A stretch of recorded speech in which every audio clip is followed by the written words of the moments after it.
The Honda Civic, a mainstay in the compact car segment, has received a significant update for the New Zealand market, but this boost in technology comes with a steep price increase. The 2025 Civic SR now starts at $59,000, a substantial jump from the $47,000 price tag of the previous model when it launched in 2021. The biggest change is under the bonnet, and the new Civic SR is Honda New Zealand's first Civic to feature the eHEV hybrid powertrain. This system combines a 2-litre petrol engine with an electric motor, promising improved fuel efficiency and performance.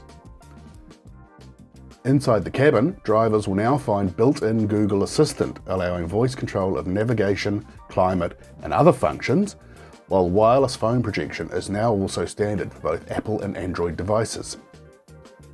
While the exterior sees minor styling tweaks, the price increase may raise a few eyebrows for buyers in the competitive small car market, and the question remains whether the new tech features and powertrain will justify the premium price tag for budget-conscious Kiwi consumers.